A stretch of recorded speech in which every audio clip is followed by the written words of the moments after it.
IAS prelims में बार बार repeat होने वाला क्वेश्चन है और ये क्वेश्चन यूपीएससी का फेवरेट है। ये कोई टॉपिक नहीं है जैसे हम सोचे कि फंडामेंटल राइट एक टॉपिक है और उसमें से एक क्वेश्चन तो हर बार पूछा ही जाएगा। बट ये एक आर्टिकल है जो यूपीएससी का फेवरेट है और उससे बार बार क्वेश्चन पूछा जाता है। देखते हैं। ये देखो, इस वाले जो आर्टिकल है इससे 2018 में क्वेश्चन पूछा, 2019 में क्वेश्चन पूछा, फिर 2021 में पूछा, 2024 में पूछा। 4 बार सेम आर्टिकल से क्वेश्चन पूछा गया है और वो भी रिसेंट ईयर्स में पूछा गया है। तो आप देख सकते हैं कि ये जो आर्टिकल है ये यूपीएससी का कितना फेवरेट है। अब देखते हैं कि ये जो आर्टिकल है इससे किस टाइप में घुमा फिरा कर क्वेश्चन पूछता है यूपीएससी। ठीक है, और इसीलिए पीवाईक्यू करने जरूरी होते हैं कि यहाँ पे यूपीएससी रिपीट भी करता है।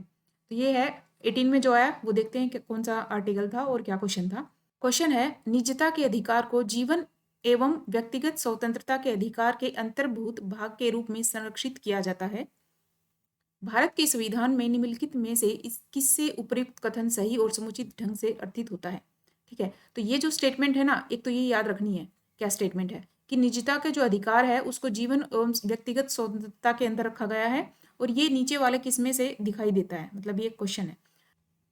ऑप्शन है अनुच्छेद 14 एवं संविधान के 42वें संशोधन के अधीन उपबंध, अनुच्छेद 17 एवं भाग 4 में दिए गए राज्य के नीति निर्देशक तत्व, अनुच्छेद 17 और भाग 4 ये तो है ही नहीं, अपने को पता है 17 भाग 3 में आता है तो ये गलत हो जाता है। अनुच्छेद 21 एवं भाग 3 में गारंटी की गई स्वतंत्रताएं, अनुच्छेद 24 एवं संविधान के 44वें संशोधन के अधीन उपबंध। तो इसका आंसर अपने को पता है कि अनुच्छेद 21 है ना। अगर आपको ये भी पता है कि निजता के अधिकार का नहीं पता, लेकिन यहाँ पे जीवन एवं स्वतंत्रता के अधिकार का पता है कि जो जीवन और स्वतंत्रता का अधिकार है वो हमारे आर्टिकल 21 में आता है, तो भी ये आंसर हम कर सकते हैं। ये इजी क्वेश्चन था। लेकिन इस स्टेटमेंट में दिया है कि जो निजता का अधिकार है, राइट टू प्राइवेसी जो होता है, वो हमारे right to life and personal liberty में आता है जो आर्टिकल 21 है। तो ये स्टेटमेंट भी याद रखनी है और इसमें हमें पता चल गया कि इसमें अनुच्छेद 21 और भाग 3 है ना। जो आर्टिकल 14 है ये तो राइट टू इक्वलिटी में आ जाता है, समानता के अधिकार में आता है। जो अनुच्छेद 17 है वो अनटचेबिलिटी वाला है, अस्पृश्यता वाला। और आर्टिकल जो 24 है वो बच्चों से रिलेटेड है, तो इसका आंसर हमें अनुच्छेद 21 मिल जाता है जो भाग 3 में है। तो ये हमने देख लिया, ये क्वेश्चन 2018 में आया है। फिर आया 19 में, भारत के संविधान का कौन सा अनुच्छेद अपनी पसंद के व्यक्ति से विवाह करने के किसी व्यक्ति के अधिकार को संरक्षण देता है ना। इसमें है कि कौन सा आर्टिकल है जो आप अपनी पसंद के व्यक्ति से विवाह कर सकते हैं, हमें परमिशन देता है कि हम अपने पसंद के व्यक्ति से विवाह कर सकते हैं। ऑप्शन हैं अनुच्छेद 19, अनुच्छेद 21, अनुच्छेद 25, अनुच्छेद 29। तो जो 19 है उसमें स्वतंत्रताएं आ जाती हैं, फ्रीडम्स आ जाती हैं। तो हम इसमें से 19 और 21 में हम कंफ्यूज हो सकते हैं कि यहाँ भी हमारी फ्रीडम्स हैं और ये जो 21 है ये हमारा राइट टू लाइफ और पर्सनल लिबर्टी वाला है ना, जीवन वाला राइट है। तो इसका आंसर तो 21 ही होगा, क्योंकि विवाह करना किसी के बंदे का पर्सनल लिबर्टी और राइट टू लाइफ में आता है। अनुच्छेद 25 में हमारा रिलीजन वाला आ जाता है और जो आर्टिकल 29 है 29 है ये हमारा एजुकेशनल वाला आ जाता है। इसमें हम ये 19 और 21 में ही कंफ्यूज हो सकते हैं। लेकिन अगर आपने आर्टिकल 21 को अच्छे से पढ़ा है, आर्टिकल 21 के अंदर 10-12 पॉइंट्स हैं जिसको जो सुप्रीम कोर्ट है ना बार बार जजमेंट्स देके इंक्रीज करता रहता है ना, उसको बढ़ाता रहता है। उसमें 10-12 पॉइंट्स हैं कि जो वायु प्रदूषण वाला जो पोल्यूशन वाला है वो राइट भी है, ट्रैवल करने वाला भी है, और जो कैदी वगैरह होते हैं उनसे रिलेटेड भी कुछ राइट्स हैं। इसी में जो अपनी पसंद की शादी वाला भी ऐड कर रखा है और इसी में राइट टू प्राइवेसी भी ऐड कर रखा है। तो हमें ये लिस्ट पता होनी चाहिए। इसका आंसर आर्टिकल 21 है। नेक्स्ट है 2021 में पूछा, भारत के संविधान के किस अनुच्छेद के अंतर्गत निजता का अधिकार संरक्षित है ना। ये सिंपल आ गया है। देखो, जो हमने 2018 में देखा था ना कि यहाँ पे दिया हुआ है एक स्टेटमेंट और मैंने कहा था इसको थोड़ा ध्यान से देखना, निजता के अधिकार को जीवन व्यक्तिगत स्वतंत्रता के अधिकार के अंतर्गत रखा गया है। तो इसी को क्वेश्चन बना दिया अगले में 2021 में, यहाँ पे क्वेश्चन बना दिया कि निजता का अधिकार कहाँ है ना। तो आंसर तो 21 हो ही जाएगा इसका।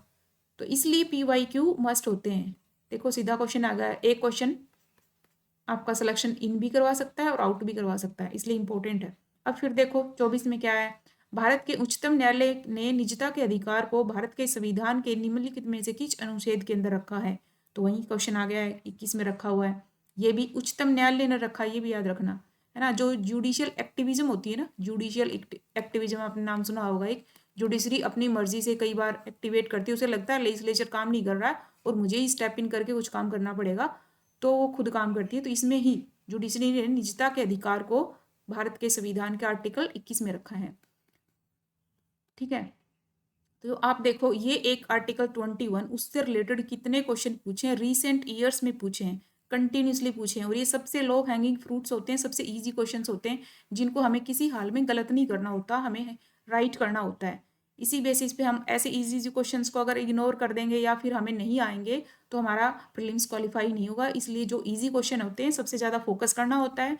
और इन क्वेश्चन से हमें क्या पता चला कि PYQ जो होते हैं ना, PYQ वो मस्ट है, और उसमें भी हमें जो PYQ करते टाइम हमें ध्यान रखना होता है। जैसे इसमें अगर किसी ने अच्छे से स्टेटमेंट ये पढ़ी होती है 18 वाली ऊपर वाली, तो इससे अपकमिंग ईयर्स में देखो क्वेश्चन ही सोल्व हो जाता है, 21 वाला भी सोल्व हो जाता, 24 वाला भी सोल्व हो जाता, दोनों के दोनों सेम ही है। और एक आर्टिकल से पूछा, आप देखो फंडामेंटल राइट है वो एक पूरा टॉपिक है, उसमें से एक आर्टिकल है जो आर्टिकल 21 है, उसी से यूपीएससी क्वेश्चन पूछ रही है। तो ऐसे भी आपको आइडेंटिफाई करना है कि कौन से एरियाज हैं, जैसे फंडामेंटल राइट एक एरिया है ना, कौन कौन से टॉपिक्स हैं वो इंपॉर्टेंट है, और उसके अंडर भी कुछ कुछ ऐसे ऐसे आर्टिकल्स हैं जो यूपीएससी के लिए इंपॉर्टेंट हैं। और PYQ इसीलिए सबसे ज़्यादा इंपॉर्टेंट होता है। अगर एक भी क्वेश्चन PYQ से आ जाता है ना तो बहुत बड़ी बात होती है अपने यूपीएससी प्रीलिम्स के लिए। होपफुली आपको समझ आ गया होगा, and thank you so much.